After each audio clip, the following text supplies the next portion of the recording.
நிறைய பழமொழிகள் வாசியோக சம்பந்தப்பட்டு தான் இருக்கு. இப்போ இருக்கிறதுலே நம்ம சொல்லக்கூடிய நிறைய விஷயங்கள் வாசி சம்பந்தப்பட்டது தான். இப்போ இதுல வந்து மூலமான வாசியோகத்துக்கு இருக்கக்கூடிய மூலமான பழமொழி ஒன்று இருக்கு. அது யாருக்குமே தெரியாது. ஆனா அது ரொம்ப சிம்பிளான பழமொழி. எது அப்படின்னு பாத்தீங்கன்னா, கண்டிப்பா மணி ஓசை வரும் முன்னே யானை வரும் பின்னே அப்படின்னு சொல்லுவாங்க. அது வந்து எப்படின்னா, இப்போ வாசியோக பயிற்சி நீங்க பண்ணீங்கன்னா வரக்கூடிய ஓசை வந்து மணி ஓசை தான். மணிநாதம் தான் வரும் வாசியோகத்துல. மணிநாதம் வந்து 10ஆம் வாசல் திறக்கப்படும். அதுக்கப்புறம் கொஞ்சம் கொஞ்சமா மேல்நிலை அடைஞ்சு நீங்க 11ஆம் வாசல் உச்சி வாசல் திறந்து அதுக்கப்புறம் சிரசுக்குள்ள ஒடுங்கி ஓரங்கள சுவாசமா மாறி சிவலிங்க வடிவமாகி அதுக்கப்புறம் சிவலிங்க வடிவத்தையும் கடந்து உங்க வாசி பயணிக்கும் போது உங்களுக்கு விநாயகருடைய அருள் கிடைக்கும். நீங்க வந்து யானையை பார்ப்பீங்க. யானையை நீங்க நல்லபடியா பூர்வ மத்தியில நீங்க வாசியோக பயிற்சி பண்ணும்போது யானையின் உருவத்தை நீங்க பாப்பீங்க. அப்ப அதைத்தான் அகத்திய மகான் ரொம்ப தெளிவா சொல்லியிருக்காரு. நல்லா தெரிஞ்சுக்கோங்க. கண்ணான கணபதியை கண்ணில் கண்டால் நாணம் முற்றே அப்படின்னு சொல்லியிருக்காரு.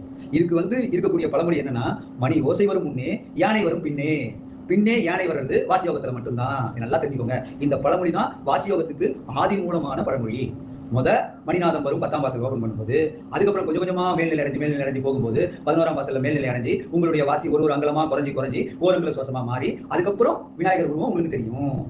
அதுதான் ரொம்ப தெளிவா இது வாசியோகத்துக்குன்னு சொல்லப்பட்ட ஆதி மூலமான பழமொழி. இதை தெரியுங்க. ஆனா நம்ம எல்லாம் எதுக்கு சொல்றோம்? அதை இது வந்து சும்மா ஒரு யானையை வச்சு இது பண்ணி அது பண்ணி சொல்றோம். இப்ப பாத்தீங்கன்னா நிறைய பேர் பாத்தீங்கன்னா ஆதி காலத்துல இருந்து இருக்கக்கூடிய பழமை வாய்ந்த கோயில்ல எல்லா கோயிலுமே யானை இருக்கும். அது சித்தர் மகான்கள் யானையை வந்து அந்த அளவுக்கு வந்து வாசியோகத்துல இறுதியில யானை வர்றதுனால அப்ப யானை தான் எல்லா கோவில்களையும் இருக்கணும் அப்படின்னு சொல்லி எல்லா கோவில்களையும் யானையை வச்சிருப்பாங்க.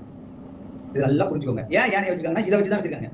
இந்த வாசியோக முறைப்படி வாசியோகத்துல இறுதியில நாணமுற்றே விநாயகரை கண்டும்போது நாணமுற்றேன்றதுனாலதான் நாணத்தோட உச்சமே விநாயகர் தான் அப்படின்றதுனாலதான் அந்த யானையை எல்லா கோவில்களையும் பெரிய பெரிய கோவில்கள் எல்லா கோவில்களையும் யானையை சித்தர் மகான்கள் வச்சிருந்தாங்க. இதுதான் உண்மையான விஷயம். நல்லா தெரிஞ்சுக்கோங்க. ஏதோ யானையை வச்சுட்டு உடனே யானை மேல எடுத்துட்டு போய் சாமியை வச்சு தூக்கிட்டு போவாங்க, அதுக்காக யானை வச்சிருக்காங்க, ஒரு தேரை எடுக்கிறதுக்காக யானை வச்சிருக்காங்க அப்படிலாம் நினைக்காதீங்க. வாசியின் முறைப்படிதான் எல்லாத்தையும் ரெஜிஸ்டர் பண்ணி வச்சிருக்காங்க கோவில்ல. இதுதான் உண்மையான விஷயம். ஒரு கருவறைக்கு ஏன் வந்து மணிலாம் கட்டினபடி ஒரு கருவறைக்கு டோர் போட்டிருக்காங்கன்னா, அந்த மணிநாதம் வந்தவொடனே தான் கருவறையான அந்த 10ஆம் வாசல் திறக்கப்படும் அப்படின்றதுக்காக அந்த மணிலாம் கட்டின ஒரு கதவை போட்டிருக்காங்க. இப்ப நம்ம வீட்லயே வந்து பூஜை அறைக்கு ஒன்று வச்சிருப்போம். அந்த பூஜை அறைக்கு ஒரு கபோர்டு எல்லாம் வச்சிருப்போம். அந்த கபோர்ட்லயே ஏன் மணி தொங்குறாங்க?